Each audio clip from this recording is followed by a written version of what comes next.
Quarantine রিডিংসে আপনাদের স্বাগত। শুরু হচ্ছে কোয়ারেন্টিন রিডিংসের দ্বাদশ পর্যায়। এই পর্যায়ে আপনারা শুনবেন শ্রী প্রমথনাথ বিশি রচিত ইতিহাস আশ্রয়ী উপন্যাস কেরি সাহেবের মুন্সি। উপন্যাসটি পাঠ করেছেন নন্দিনী সরকার। শ্রুতি গ্রন্থটি নির্মাণ করেছেন শুক্লা রায়। বাংলা গদ্য সাহিত্যের রূপকারদের অন্যতম উইলিয়াম কেরি সাহেব। তার মুন্সি রামরাম বসু এ কাজে তার প্রধান সহায়ক।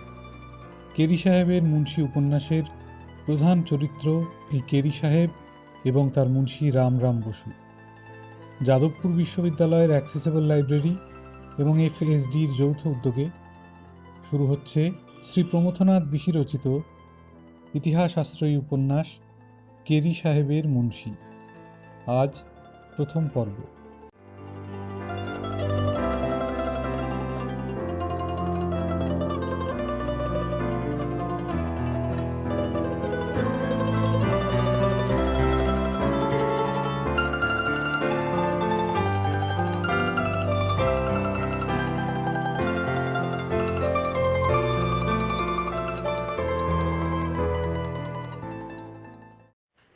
Accessible library for persons with disabilities Jadavpur ইউনিভার্সিটির পক্ষ থেকে আমি নন্দিনী সরকার কেরি সাহেবের মুন্সি শ্রী প্রমথনাথ বিশির লেখা বইটি পড়ছি।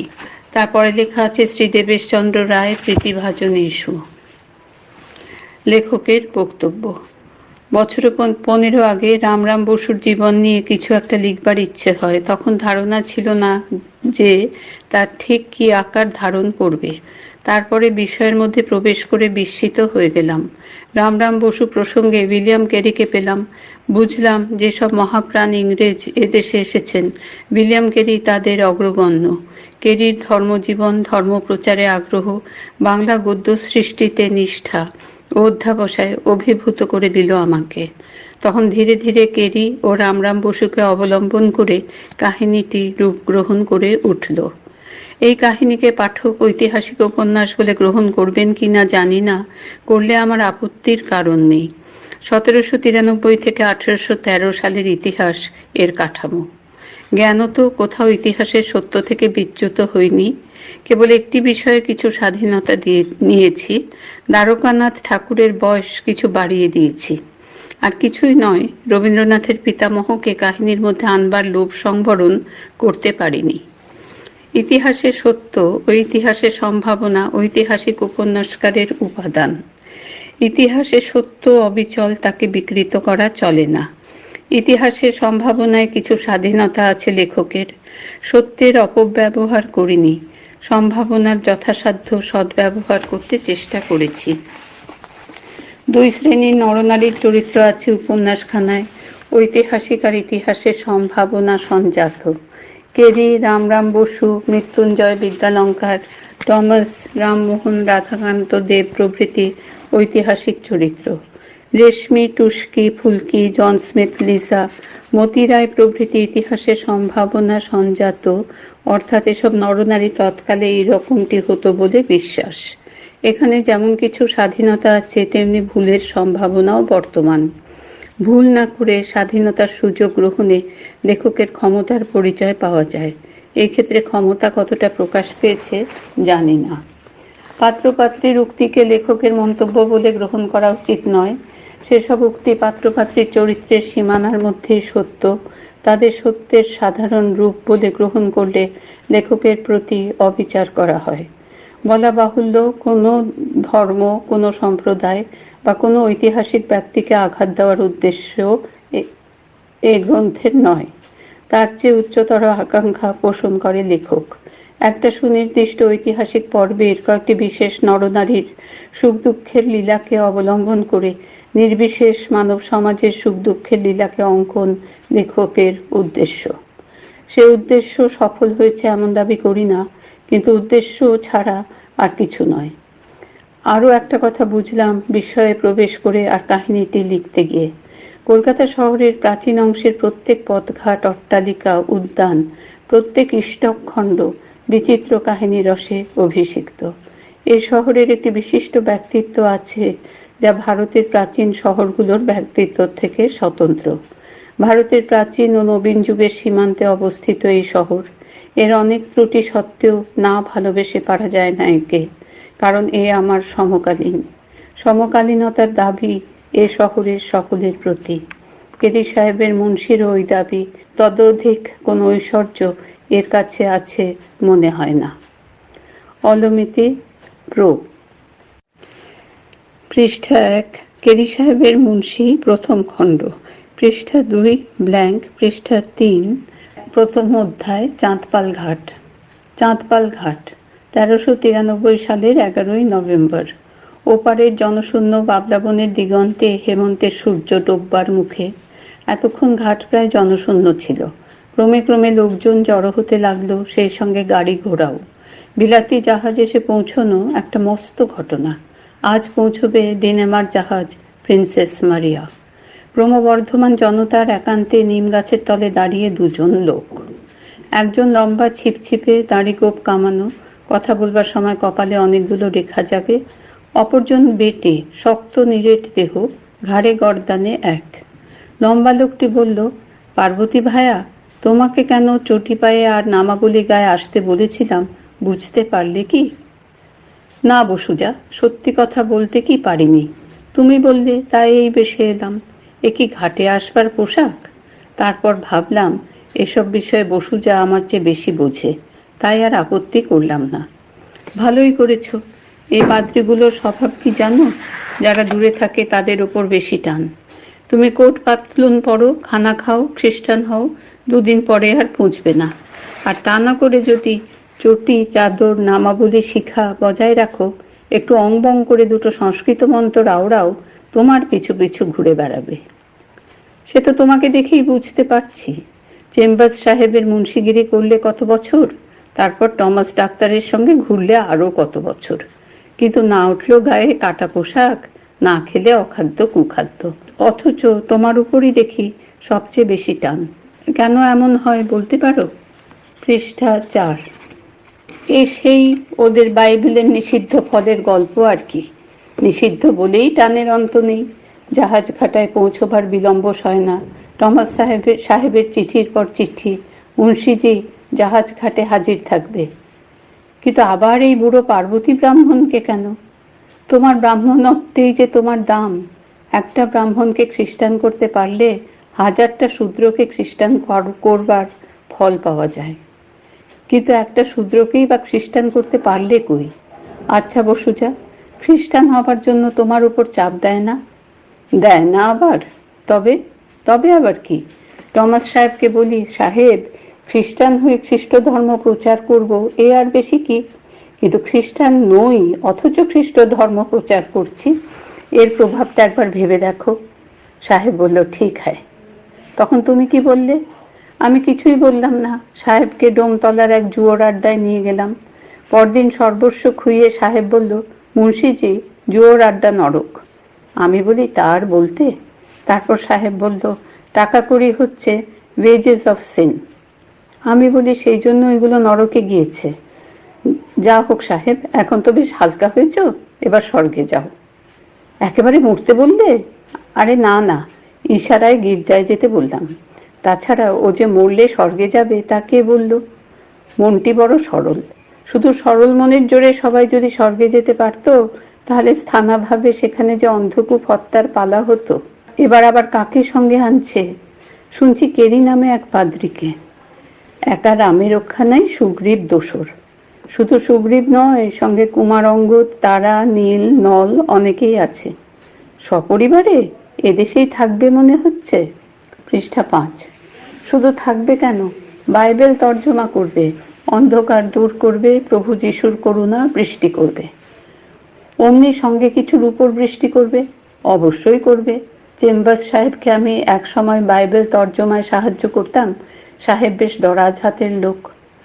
বসুজা ভায়া, এবারে হুঁশিয়ার হও, এতদিনে খাস পাদ্রীর হাতে পড়বে। চেম্বার্স আদালতের দোভাষী, টমাস জাহাজি ডাক্তার। এ ব্যাটা শুনেছি দীক্ষিত পাদ্রী। শুধু তাই, কেরি এক সময় জুতো সেলাই করতে, এখন চণ্ডীপাঠ করে। না জানে এমন কাজ নেই। টমাস সাহেব খুলে লিখেছে কিনা?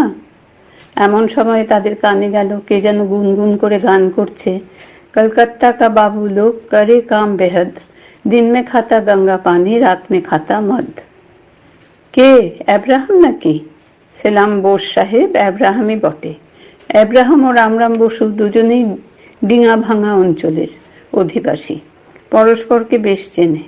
আব্রাহামের পিতামাতার কোনো একজন কোনো এক পুরুষে পর্তুগিজ ছিল, কিন্তু কয়েক পুরুষের ধোপে পিতৃমাতৃ পরিচয়ের আজ আর কিছু অবশিষ্ট নেই, আছে শুধু ধর্মটি, পোশাকটি আর নামটি। প্রথম পরিচয়ে সে নিজের নাম বলে ডন আব্রাহাম ডি লেসেপস, আর ইংরেজি নিয়ে কেউ যদি ঠাট্টা করে বলে, কেমন সাহেব তুমি? আব্রাহাম বলে, ইংরেজি কি আমার ভাষা? তারপর সগর্বে বলে, ডন আব্রাহাম ডি লেসেপসের ভাষা পর্তুগিজ। আর প্রশ্ন করার সুযোগ দেয় না, গুনগুন স্বরে যে কোনো একটা গান ধরে, এমন অনেক গানের পুঁজি তার। রাম বসু শুধালো, তারপর এখানে কি মনে করে? পার্বতী চরণ বলল, দেশের লোক আসছে দেখতে। আব্রাহাম রাগল না, হেসে উঠল। পার্বতী চরণের সঙ্গেও তার পরিচয় ছিল রাম বসুর সূত্রে। তারপরে বলল, দেশের লোক দেখতে ইচ্ছে হয়ই তো, কিন্তু সেজন্য ঠিক আসেনি, এসেছি ব্যবসার জন্য। পৃষ্ঠা 6। পার্বতী চরণ শুধালো, তোমার আবার কিসের ব্যবসা? আব্রাহাম মুচকি হেসে বলল, কাঁচা চামড়ার ব্যবসা। দুজন হো হো করে হেসে উঠল, বলল, তা বেশ তা বেশ। ব্যবসা চলছে কেমন? কই আর তেমন চলে, এই নতুন জাহাজ পৌঁছলে যা চলে কয়েকদিন। শুনলাম কোম্পানি জাহাজি ঘোড়াদের জন্য সেলার্স হোম খুলেছে। তা গোটা দুই খুলেছে বটে, তবে তো তোমাদের ব্যবসার সদর দরজাটাই বন্ধ। কিন্তু খিড়কির দরজাটা, সেটা বন্ধ করে কার সাধ্য? কিরকম?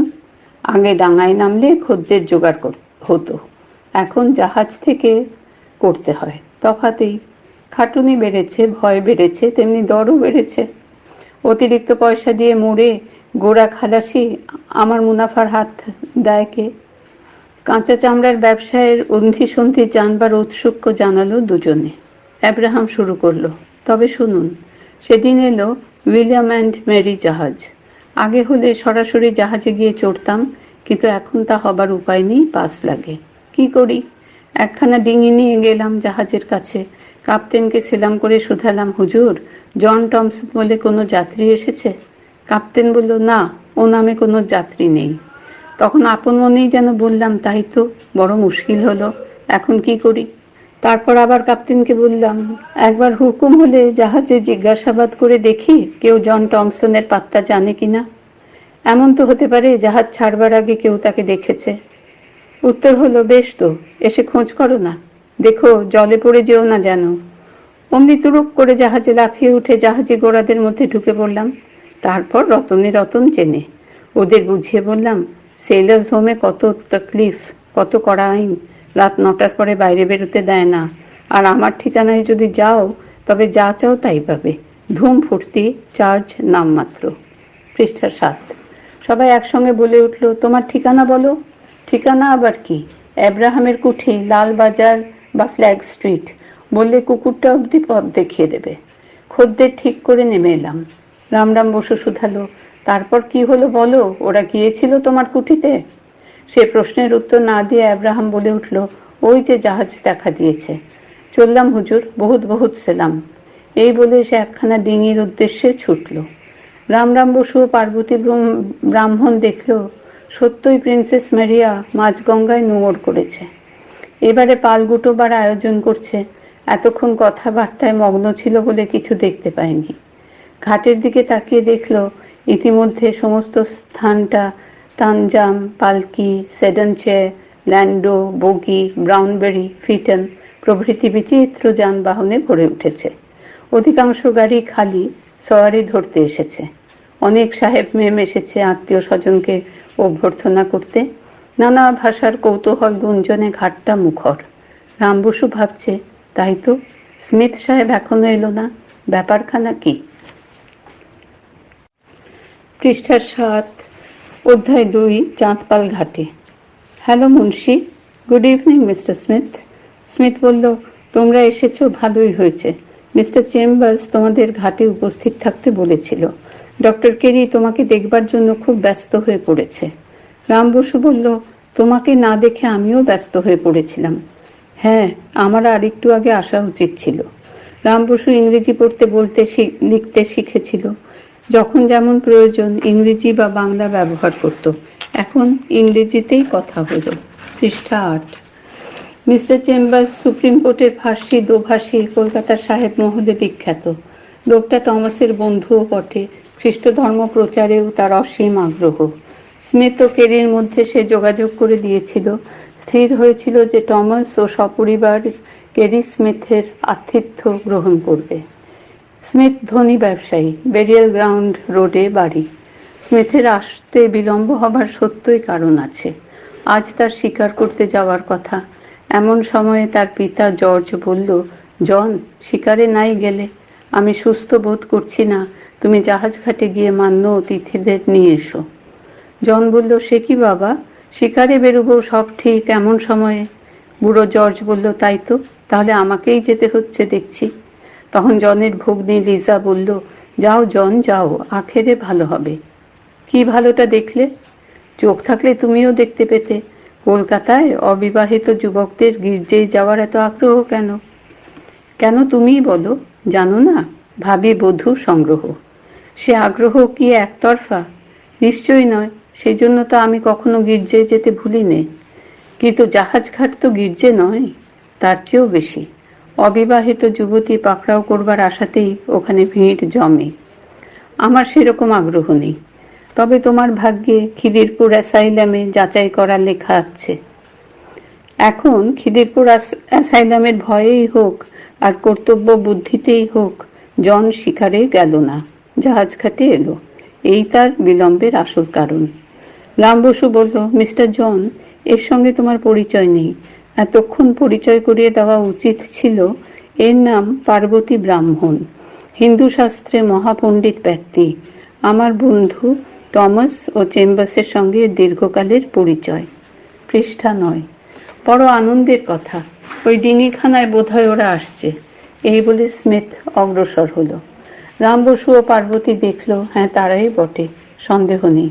টমাসকে বেশ চেনা যাচ্ছে। বাকি সকলে সপরিবার কেরি হবে।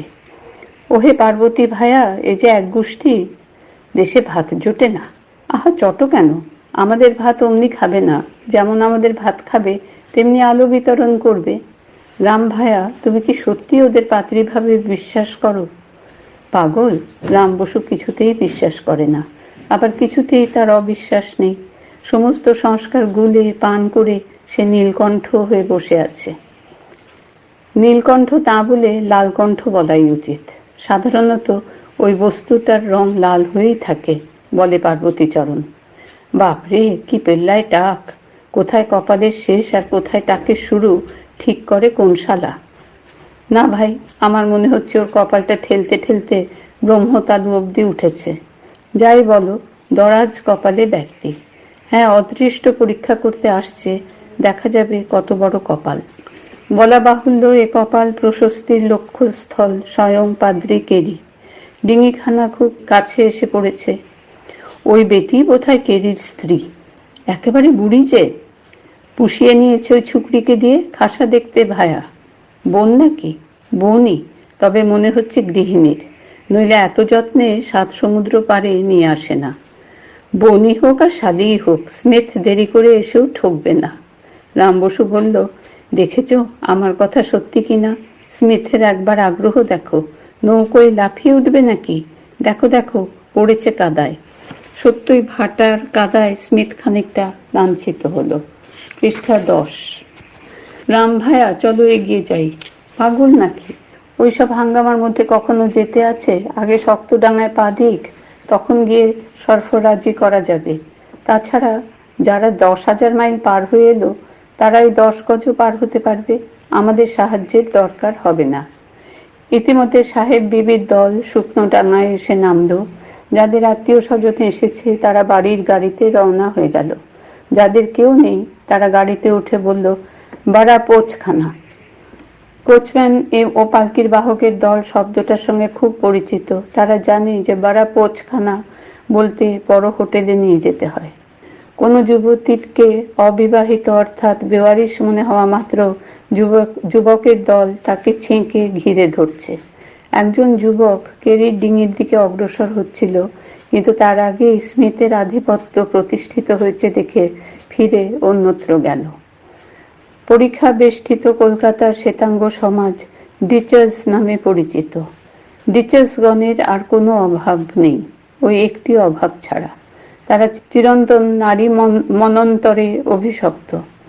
শ্বেতাঙ্গিনীর অভাব শ্যামাঙ্গিনী দিয়ে মিটিয়ে নেওয়া সেকালে একটা অর্ধসামাজিক রীতি বলে স্বীকৃত হয়েছিল। নিজে থেকে অন্দরমহলের কথা না বললে কেউ সে প্রসঙ্গ তুলত না, সেটা ছিল নিষিদ্ধ ফলের জগৎ। পৃষ্ঠা 11, অধ্যায় 3। ঘাট থেকে ঘরে। স্মিথের বাড়ির দুখানা প্রকাণ্ড ব্রুহাম গাড়ি বোঝাই করে সবাই ঘাট থেকে ঘরে রওনা হলো। সুমুখের গাড়িখানায় আকাশনে কেরি ও কেরি পত্নী, প্রোরে সদ্যজাত পুত্র জ্যাভেজ, অন্য আসনে রাম বসু ও টমাস। পেছনের গাড়িতে জন স্মিথ, কেরির শালিকা ক্যাথরিন প্ল্যাকেট আর কেরির দুই পুত্র ফেলিক্স ও পিটার। ফেলিক্স ও পিটার বালক। পার্বতীচরণ স্বগৃহে ফিরে গেল, বলে গেল আগামীকাল ভোরে গিয়ে দেখা করবে। রাম বসুও যেতে চেয়েছিল, কেরি ছাড়েনি। 10,000 মাইল সমুদ্র সন্তরণ করে এসে কাষ্ঠখণ্ড পেলে কে ছাড়তে চায়? টমাস চাঁদপাল ঘাটে সকলের সঙ্গে কেরি ও কেরি পত্নীর ডরথির পরিচয় করিয়ে দিয়েছিল। এবার গাড়িতে চেপে বসে আলাপ শুরু হলো। আলাপ আলোচনা চলে মুখ্যত কেরি, টমাস আর রাম বসুর মধ্যেই। ডরথি নিতান্ত দু একটি কথা ছাড়া বলে না। সে অপ্রসন্ন মুখে চুপ করে বসে রইল। তবে রক্ষা এই যে সন্ধ্যার অন্ধকারে তার মুখের ভাব কেউ তখন দেখতে পেল না। গাড়ি চাঁদপাল ঘাট থেকে ডাইনে এসপ্ল্যানেড, বাঁয়ে কাউন্সিল হাউস ও গভর্নরের কুঠি রেখে এসপ্ল্যানেড রো ধরে সোজা পূব দিকে চলেছে।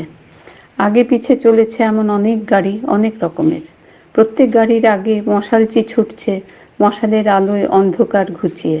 পেছনে হাঁকছে চৌবদার, সামনেওয়ালা ভাগো, পেছনেওয়ালা হুঁশিয়ার। মশালের আলোয় কোচম্যানের বড় বড় চাপরাশগুলো ঝকঝক করে উঠছে। একসার মশাল ছুটছে পূব দিকে, একসার মশাল ছুটছে মাঠের মধ্যে দিয়ে দক্ষিণ দিকে। 20, 25, 50 খানা গাড়ির চাকার ঘর ঘর, 2-3 মশালচি ও চোপদারের হুঁশিয়ারির আওয়াজ, অন্ধকার রাত্রি, অপরিচিত দেশ, সমস্ত মিলে নবাগন্তুকদের মনে কী ভাবের সৃষ্টি করলো কে বলতে পারে। কিছুক্ষণ পরে গাড়ি মোড় ঘুরে চৌরঙ্গি রোডে পড়ে দক্ষিণ মুখে চলতে শুরু করলো। ঠিক সেই সময় ডান দিকের মাঠ ভরা জঙ্গল থেকে শেয়ালের দল প্রথম প্রহর ঘোষণা করল। পৃষ্ঠা 12। হুয়া হুয়া হুক্কা হুয়া, ক্যা হুয়া ক্যা হুয়া। দূর থেকে দূরান্তর ছুটে চলে গেল তরঙ্গের পর তরঙ্গ তুলে। চকিত কেরি পত্নী স্বামীকে শুধালো, ও কিসের আওয়াজ? কেরি বলল, শেয়ালের। শেয়াল? তুমি কি বলতে চাও সত্যিকার শেয়াল?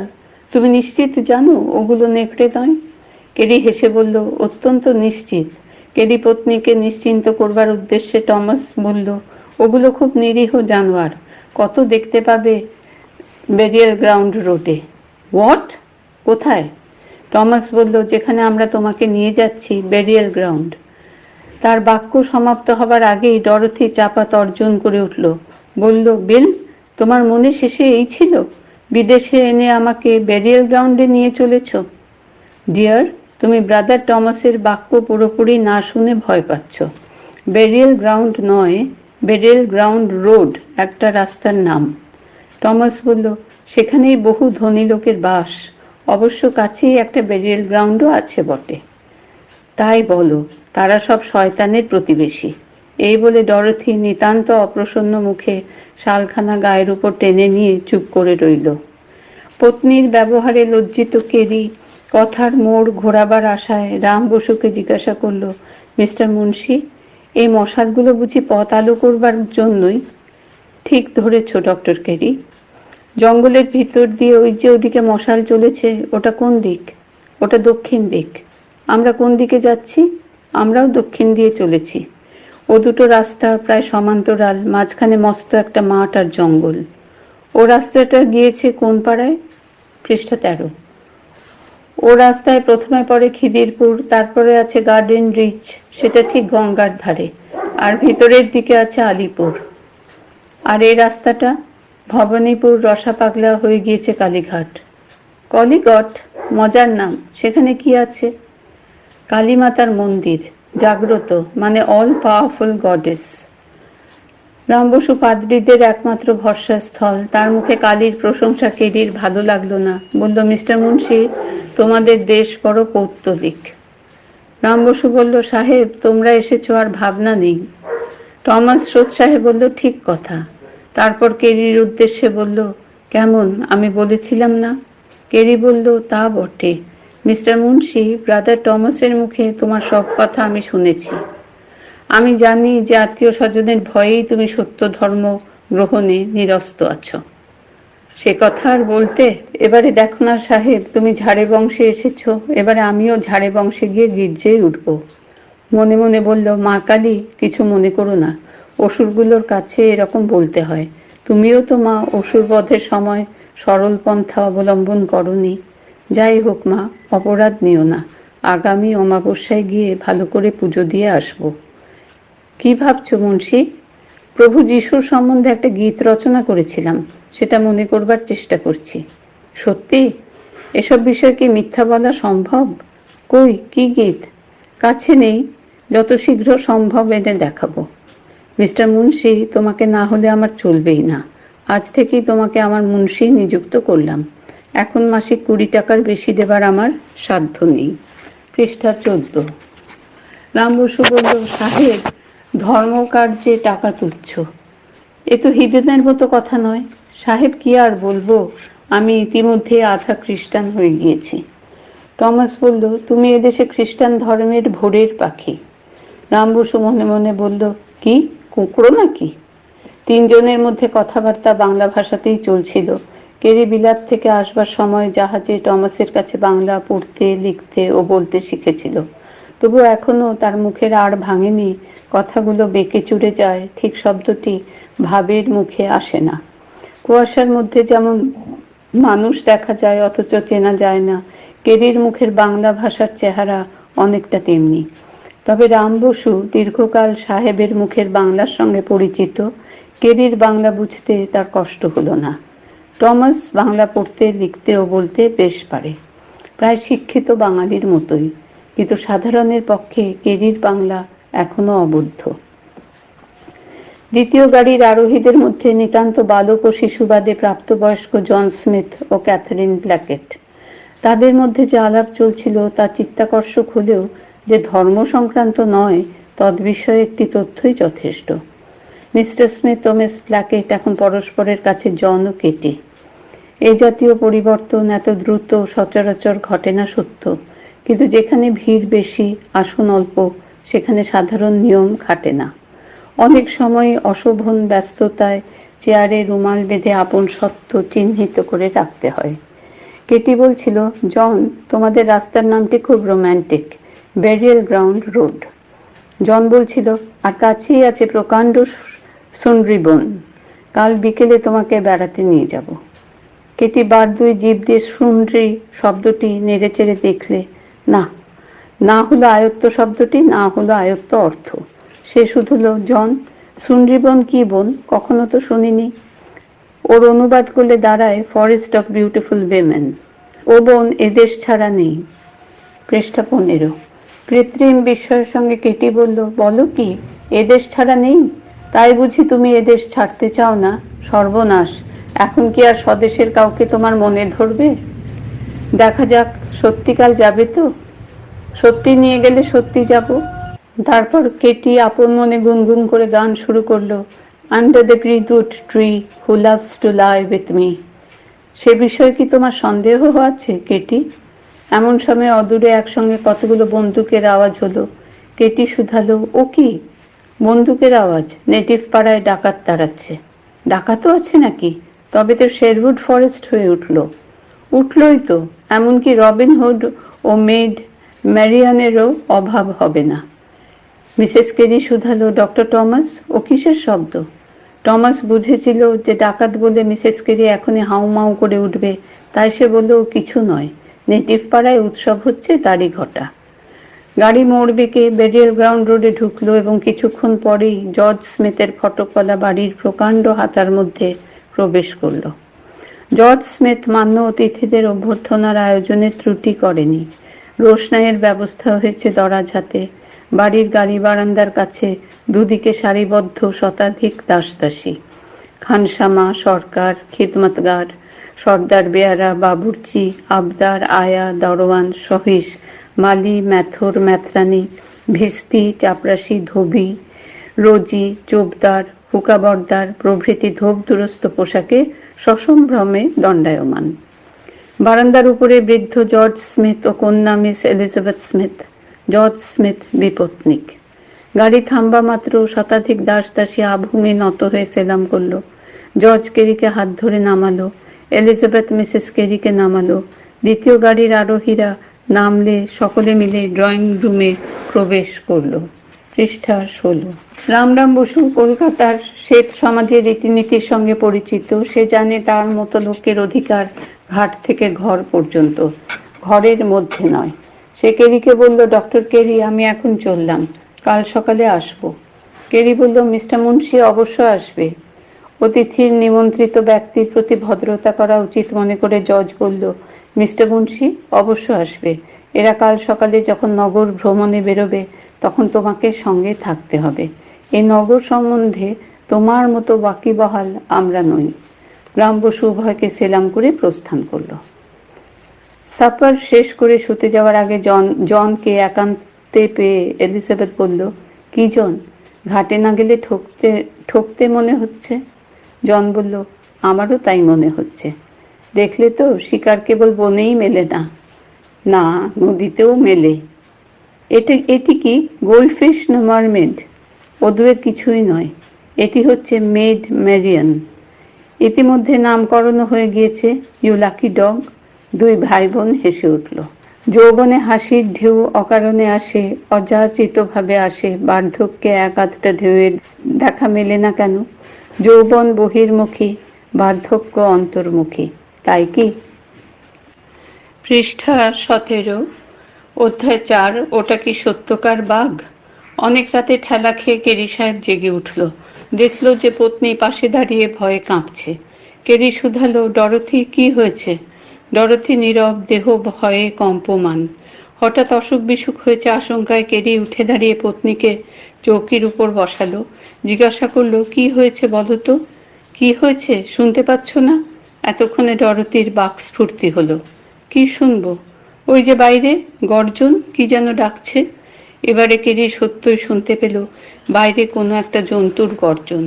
ভীত ডরথি ফিসফিস স্বরে শুধালো, ওটা কি ডাকে? কেরি বলল, বাঘের ডাক তো সকর্ণী কখনো শুনিনি, তবু যতদূর বুঝতে পারছি বাঘের ডাক বলেই মনে হচ্ছে। জঙ্গুলে দেশ কিনা। ওটা কি সত্যিকার বাঘ? শুধালো মৃতপ্রায় পত্নী। কেরি হেসে বলল, ডিয়ার, সত্যি বাঘ ছাড়া এত রাতে আর কি ডাকবে? যদি আক্রমণ করে? সামনে পেলে আক্রমণ করে বই কি। কি সর্বনাশ, তাতে আবার জানলাগুলো সব খোলা। এই বলে ডরথি গড়াদেহীন বড় বড় খোলা জানলাগুলোর দিকে তাকালো। বাঘ লোকালয়ে কখনো আসে না। কেমন করে জানলে? তুমি কি বাঘ দেখেছো কখনো? তবে আমি বইয়ে পড়েছি যে বাঘ পশুর মধ্যে সবচেয়ে হিংস্র। তার হাতে পড়লে আর নিস্তার নেই। কিন্তু তার হাতে পড়বে কেন? পড়তে বাধাই পাখি, যেখানে ঘরের পাশে বন, বনের মধ্যে বাঘ। পৃষ্ঠা 18। বন তো ঘরের পাশে নয়, অবশ্যই পাশে। কেটি বলছিল যে পাশেই প্রকাণ্ড বন, কাল সেখানে বেড়াতে যাবে। ডরথি, তুমি মিছে ভয় পাচ্ছ। তেমন বাঘের ভয় হলে এখানে মানুষ থাকতে পারতো না। নাও তুমি এখন ঘুমোও। পাশের ঘরে ছেলেরা ঘুমোচ্ছে, তাদের একবার দেখে আসি, বলল ডরথি। যাও, কিন্তু জাগিও না। পাশের ঘরটিতে ফেলিক্স, পিটার, জ্যাবেজ ও ক্যাথারিনের শয়নের ব্যবস্থা হয়েছিল। ডরথি সেই ঘরের দিকে গেল। এক মুহূর্ত পরে ঊর্ধ্বশ্বাসে ফিরে এলো ডরথি। সর্বনাশ বিল, সর্বনাশ। আবার কি হলো? বলল উদ্বিগ্ন কেরি। ঘরের মধ্যে প্রকাণ্ড একটা ভ্যাম্পায়ার। ভ্যাম্পায়ার? অবিশ্বাস ও পরিহাসের মাঝামাঝি স্বরেই বলল কেরি। ভ্যাম্পায়ার বলে কোনো প্রাণী নেই। তাছাড়াও ঘরটা অন্ধকার, কি দেখতে কি দেখেছ? রাগে দুঃখে জ্বলে উঠে পত্নী বলল, কি দেখতে কি দেখেছি? স্পষ্ট দেখেছি, মস্ত পাখাওয়ালা কিম্ভূত পাখি ছেলেদের ঠিক মাথার ওপর নড়ছে। বলো কি? এবারে কেরির স্বরে বিশ্বাসের আভাস লেগেছে। চলো, নিজের চোখে দেখবে। দাঁড়াও। এই বলে টেবিলের ওপর রক্ষিত মোমবাতিটা নিয়ে পাশের ঘরের দিকে রওনা হলো কেরি, পিছনে ডরথি। ঘরটার দরজার কাছে গিয়ে কেরি হো হো করে হেসে উঠল। বলল, ওই দেখো, তোমার ভ্যাম্পায়ার আলোর জাদুতে কাঠের পাংখায় পরিণত হয়ে গিয়েছে। ভুল ভাঙতে ডরথির বিলম্ব হলো না, যদিচ পাংখা পদার্থটার সঙ্গে কেবল আজই সন্ধ্যায় তার পরিচয়। তবুও বস্তুটা যে পাংখা ছাড়া আর কিছু নয়, অনিদ্র পাংখা কুলারের টানে নড়ছে, এ সত্য তাকেও স্বীকার করতে হলো। তখন তার এতক্ষণের উপচীয়মান সমস্ত ক্রোধ এসে পড়ল স্বামীর উপর। ব্রহ্মাস্ত্রের সঙ্গে স্ত্রী জাতির ক্রোধের তফাৎ ওইখানে।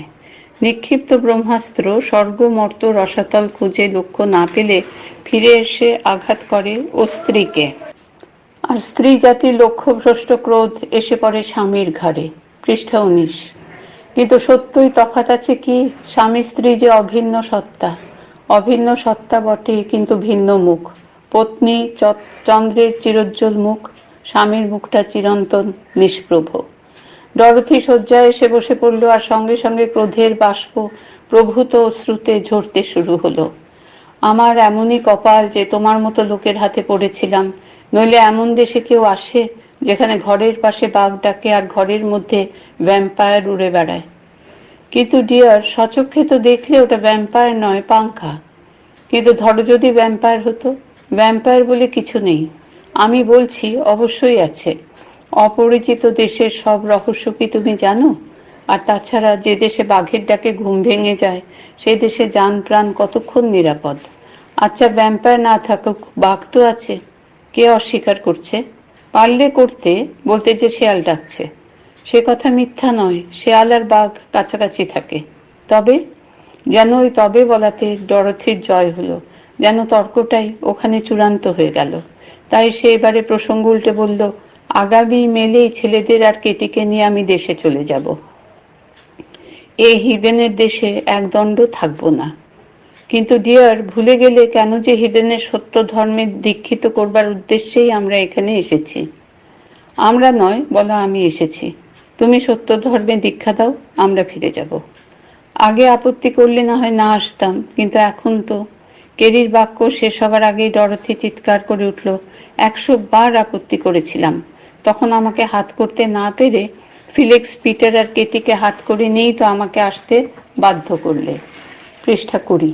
কেরি মৃদু হেসে বলল, এখন যদি তারা যেতে রাজি না হয় তবে কি করবে? আমি একাই যাব জ্যাভেজকে নিয়ে, যা কোরা বাঘের পেটে। এই বলে আবার সে চোখের ধারা ছেড়ে দিল, কাঁদতে লাগলো ফুঁপিয়ে ফুঁপিয়ে। কেরি বুঝলো এমন আর কিছুক্ষণ চললে ডরথির হিস্টিরিয়ার রোগটা মাথা চাড়া দিয়ে উঠবে, আর হিস্টিরিয়ার আক্রমণ একবার শুরু হয়ে গেলে বাড়ি শুদ্ধ সবাইকে তুলবে অস্থির করে।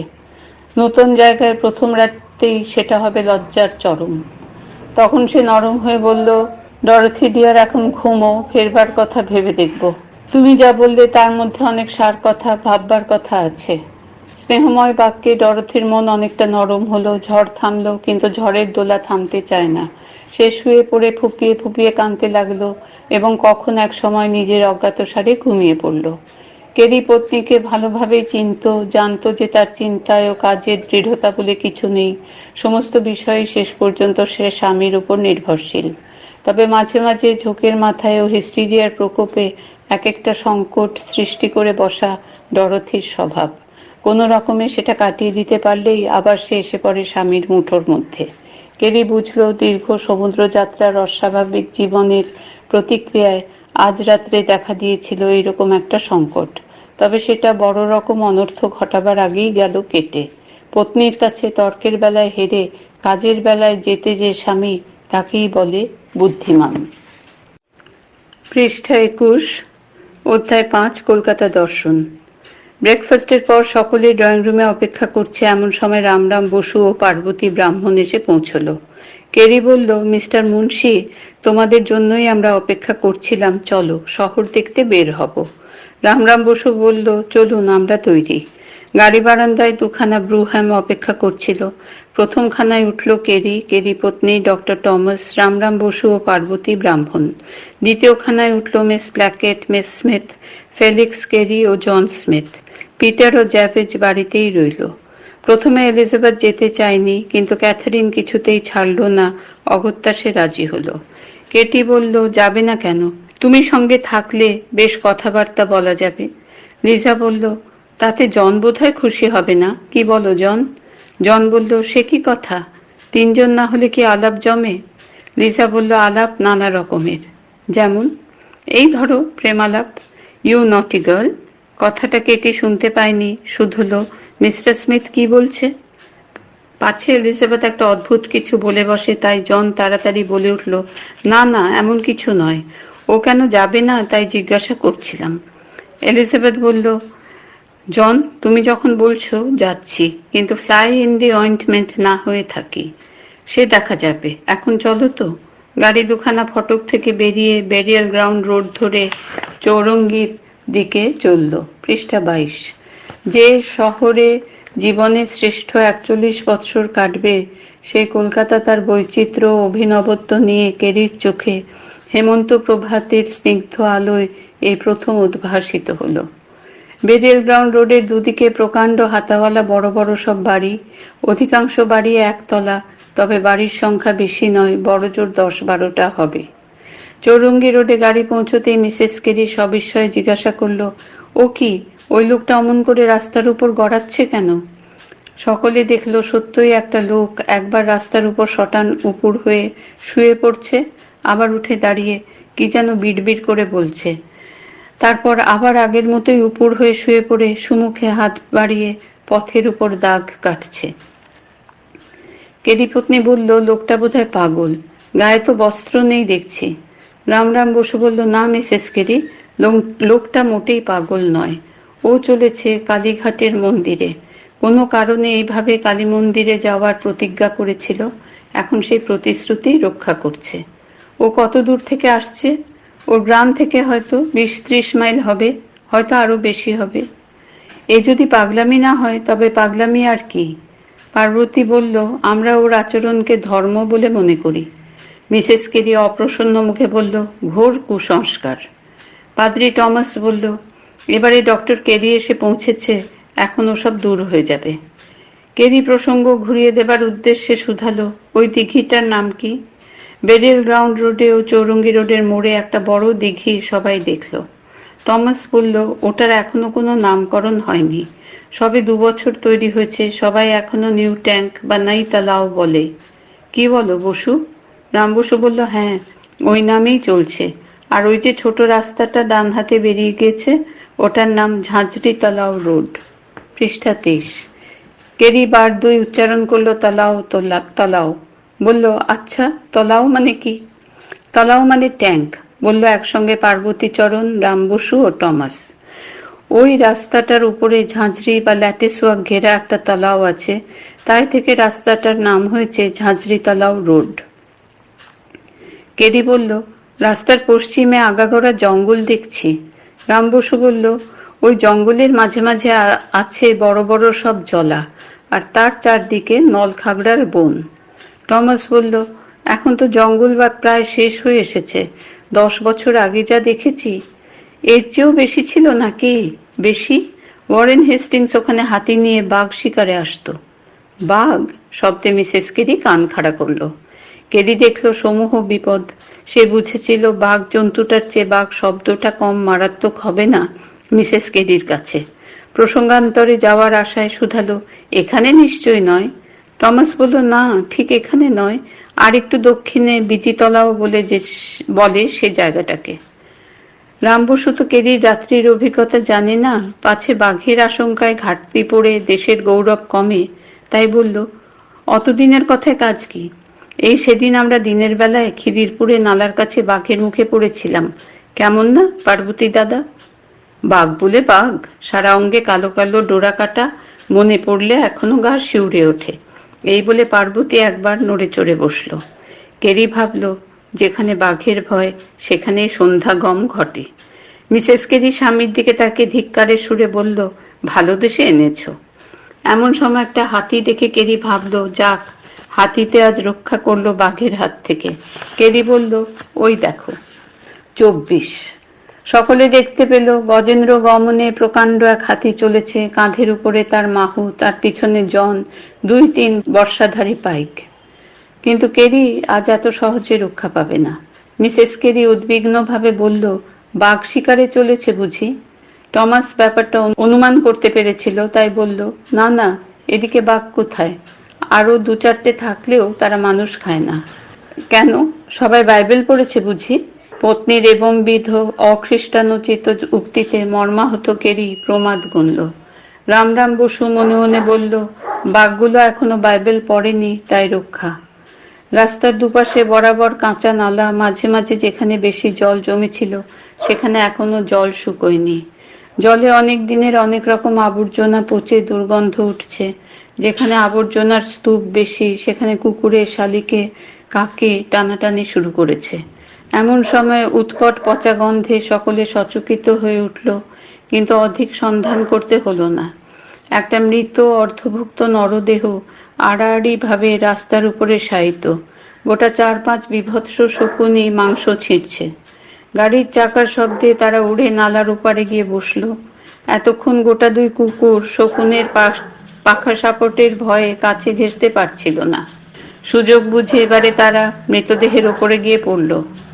ওদিকে সত্য যায় দেখে শকুনিগুলো পাখা ঝাপটে কর্কশ ধ্বনি শুরু করে দিল।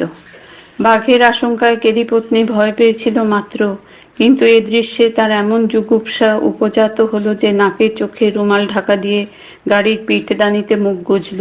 কেবল মাঝে মাঝে বলতে লাগলো, মাই গড, এ যে নরক, এ যে নরক। সংকীর্ণ কাঁচা পথ, তাতে অসমান। বর্ষার কাদা চক্রচিহ্নে শতধা বিভক্ত হয়ে গিয়েছিল। এতদিনে তা শুকিয়েছে বটে, কিন্তু এখনো বন্ধুরতা লোপ পায়নি। তার উপর ঘটেছে ধুলোর প্রাদুর্ভাব। রোদ বাড়বার সঙ্গে সঙ্গে যানবাহনের চলাচল বাড়ল, উড়ল পাশুটে রঙের ধুলো। চিত্র বিচিত্র করা পালকি চলেছে বেহারাদের কিম্ভূত সুরের তালে তালে। ফিটন, ব্রুহাম, ল্যান্ডো, বগি, ব্রাউনবেরি চলেছে ঘোড়ার খুঁড়ে খুঁড়ে প্রচুর ধুলো উড়িয়ে। পৃষ্ঠা 25। কখনো বা টাটু ঘোড়ার স্বল্পবেশ আরোহী, বাঁক কাঁধে চলেছে গায়ের লোক, প্রকাণ্ড গোলপাতার ছাতা মাথায় পথিক, আর গাড়ি একটু থামবা মাত্র এসে জোটে ভিক্ষুকের দল, ছেলে, বুড়ো, স্ত্রীলোক। কেরি ও কেরি পত্নীর চোখে সবই নূতন।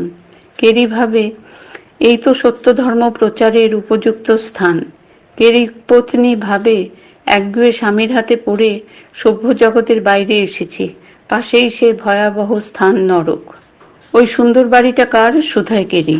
মিস্টার লিন্ডসে নামে একজন ইংরেজের। আসাম থেকে হাতিয়ার, কমলা লেবু চালান দিয়ে বিস্তর টাকা করেছে লোকটা, বলে রামরাম বসু। চৌরঙ্গি রোডের পূব দিক বরাবর বড় বড় হাতাওয়ালা বাড়ি, পশ্চিম দিকের মাঠে জলার জঙ্গল আর নলখাগড়ার বন। এ রাস্তাটা কোন দিকে গেল? নেটিভ পল্লীর ভিতর দিয়ে শহরের পূব দিকের জলা পর্যন্ত গিয়েছে। কি নাম রাস্তাটার? জানবাজার রোড। ফেরবার সময় আমরা ওই পথেই ফিরব। প্রশ্নোত্তর চলে কেরি ও টমাসের মধ্যে। গাড়ি আবার একটু এগোতেই হঠাৎ টমাস বলে ওঠে, এই কোচম্যান, রোখো রোখো। গাড়ি থামে। টমাস বলে, ডাক্তার কেরি, এই চৌমাথায় ভূগোল তোমাকে বুঝিয়ে দিই, আশা করি চিত্তাকর্ষক হবে। এই বলে টমাস শুরু করে, চৌরঙ্গি রোডের এখানে শেষ, এবারে ওই শুরু হলো কসাইটোলা স্ট্রিট। এই রাস্তাটাকে কলকাতার চিপ সাইড বলা যেতে পারে। ইউরোপীয়, আর্মেনিয়ান, চীনা, নেটিভদের যত সব নাম করা বড় বড় দোকান কলকাতার চিপ সাইড এই কসাইটোলাতে। খাট, চৌকি, পালং থেকে পোশাক আশাক, খাদ্য খানা সব মিলবে এখানে। মিসেস কেরি, তুমি যেন ওই রাস্তাটার নাম ভুলো না। কলকাতায় ঘর করতে হলে ডেন্টি ডেভির দোকানে আসতেই হবে। আর কিছু নয়, শুধু একখানা ফর্দ রেখে গেলেই 2 ঘন্টার মধ্যে সব জিনিস তোমার কুঠিতে পৌঁছিয়ে দেবে। পৃষ্ঠা 26। মিসেস কেরি বিরক্ত স্বরে বলল, আমি চৌরঙ্গীর নরক পার হয়ে ডেন্টি ডেভির কেন, স্বর্গেও যেতে রাজি নই। তবে তোমার সরকারকে, অর্থাৎ নেটিভ স্টুয়ার্টকে হুকুম করলেই এনে দেবে। কিন্তু সত্য কথা কি জানো, নিজে আসাই ভালো। কেন? ওরা টাকার উপর 2 আনা দস্তুরি চাপিয়ে বিল করে। তার মানে চোর? মিসেস কেরি, চোরের দাবি এত বেশি নয়, ওরা ডাকাত। আর এদের উদ্ধার করবার জন্যই এসেছে ডক্টর কেরি, বলে রুষ্ট মিসেস কেরি। ডরথি, ওদেরই তো আলোর বেশি প্রয়োজন। তার আগে ওরা তোমার নিজের ঘর অন্ধকার করে ছাড়বে। কি করে ডিয়ার? তোমার তেল চুরি করে। যখন কেরি পত্নী ও টমাসের মধ্যে এইসব কথাবার্তা হচ্ছিল, রামরাম বসু ও পার্বতী মনে মনে অস্বস্তি অনুভব করছিল। ভাবছিল, ওরা আমাদের কোন দলের অন্তর্গত ভাবে, চোর না ডাকাত। টমাস বলল, আর এই যে রাস্তাটা পূব দিকে গিয়েছে, এটার নাম ধর্মতলা। এই রাস্তাটা গিয়েছে দেশি পাড়ায়। অবশ্য কিছু কিছু গরিব ফিরিঙ্গিও বাস করে ওদিকে। কেরি বলল, হ্যাঁ, পাড়াটাকে নিতান্ত দিন বলেই মনে হচ্ছে। মাঝখান দিয়ে সরু কাঁচা রাস্তা, দুদিকে আম কাঁঠাল তেঁতুল বনের মধ্যে গোল পাতার কুঁড়ে ঘর, কোথাও বা আগাছায় ভরা জলা জমি, আবার কোথাও বা দু চারখানি পাকা বাড়ি। মিসেস কেরি বলে উঠল, ওদিকটায় আমি যেতে রাজি নই। না না, ওদিকে যাব কেন? আমরা যাব পশ্চিম দিকে। এই কোচম্যান, চলো এসপ্ল্যানেড রো বরাবর, হুকুম করে টমাস। গাড়ি এসপ্ল্যানেড রো ধরে চলে। টমাস বলে, কাল রাত্রে আমরা এই পথ দিয়ে এসেছিলাম। একটু পরে আবার টমাস আরম্ভ করে, এবারে আমরা ওল্ড কোর্ট হাউস স্ট্রিটে এসে পড়েছি। পৃষ্ঠা 27। এই রাস্তাটা দক্ষিণ দিক বরাবর খিদিরপুর, গার্ডেন রিচ, আলিপুর পর্যন্ত চলে গিয়েছে। তারপর বিশেষভাবে মিসেস কেরিকে লক্ষ্য করে বলে, একদিন ওদিকে তোমাকে নিয়ে যাব। খুব সুন্দর আর রুচিসঙ্গত সব বাড়িঘর। এদিকটা দেখে তোমার যে অরুচি হয়েছে তার প্রতিকার আছে ওইদিকে। এমন সময় কেরি বলল, ডরথি, ওই প্রকাণ্ড জানোয়ারটা কি বলতে পারো? ডরথি বলল, কেমন করে জানবো, আগে কখনো দেখিনি। ওটা উট। উট? ডরথি অবাক। ওর পেছনে ওটা কি? এবারে টমাস বলল, গাড়ি। এদেশে উটের গাড়ি চলে, অনেক জায়গায় ও ছাড়া অন্য যানবাহন নেই। ডরথির বিস্ময় আরো বাড়ে। তার মনে উটের সঙ্গে সাহারার অবিচ্ছেদ্য সম্পর্ক দাঁড়িয়ে গিয়েছে। এহেন স্থানের সেই উট, পিছনে আবার একটা মস্ত উঁচু গাড়ি জোড়া। বিস্ময়ে সে যখন হতবুদ্ধি ও নিস্তব্ধ, এমন সময় হঠাৎ চমকে উঠল, ওগুলো কি পাখি? গোটা কয়েক হাড় গিলে কোথা থেকে উড়ে এসে মোড়ের মাথায় বড় বাড়িটার আলসের উপর বসলো। মিসেস কেরি শুধায়, প্রকাণ্ড পাখি, ঈগল নাকি? না, ওগুলোকে বলে হাড় গিলে, বোন সোয়ালোয়া। কোথায় থাকে? রামরাম বসু বলল, মাঠের মাঝে যেসব বড় বড় জলা আছে সেখানে ওদের বাস। এত বড় বাড়িটা খালি পড়ে আছে কেন? সেই বাড়িটা দেখে শুধায় কেরি। ডক্টর কেরি, এত বড় বাড়িতে থাকবে কে? বিশেষ ভিতরটা ভেঙে চুরে গিয়েছে। নিশ্চয় খুব শৌখিন লোক থাকতো। পৃষ্ঠা 28। তোমার অনুমান মিথ্যা নয়। এক সময় ওয়ারেন হেস্টিংস বাস করতো এখানে। ওই যে সামনেই পাশাপাশি গভর্নরের কুঠি আর কাউন্সিল হাউস। এমন কিছু বড় ব্যাপার নয়। সেটাই তো এখানকার ইংরেজ সমাজের অভিযোগ। তারা বলে এর চেয়ে বড় বাড়ি অনেক সওদাগরের আছে। টমাস বলে চলে, মিসেস কেরি, ওই যে দূরে চাঁদপাল ঘাট আর ওই গঙ্গা, হিন্দুদের কাছে সবচেয়ে পবিত্র নদী। মিসেস কেরি অস্পষ্টভাবে কি বলল বোঝা গেল না। ভালোই হলো, কারণ খুব সম্ভব সে কথা উপস্থিত দুইজন হিন্দুর রুচিকর বোধ হতো না। টমাস বলছে, এবারে আমরা কাউন্সিল হাউস স্ট্রিট ধরে উত্তর মুখে ঘুরেছি, আবার চলছি কলকাতার সবচেয়ে পুরনো ঐতিহাসিক ঘটনাপূর্ণ অংশে। ডক্টর কেরি, এখানকার প্রত্যেক ইষ্টখণ্ড বিচিত্র ইতিহাসের দ্বারা চিহ্নিত। ওই যে সুপ্রিম কোর্ট, নেটিভরা বলে, কি বলে মুন্সিজি? বড় আদালত। ঠিক ঠিক, বড় আদালত, অনুবৃত্তি করে Thomas. Doctor Carey, Mrs Carey, এবারে আমাদের নামতে হবে সুমুখেই সেন্ট জনস চার্চ, কলকাতার সবচেয়ে বড় গির্জা। এই সেদিন মাত্র তৈরি হয়েছে। ওই যে গায়ে তারিখটা স্পষ্ট পড়া যাচ্ছে, 1787 অ্যানো ডমিনি।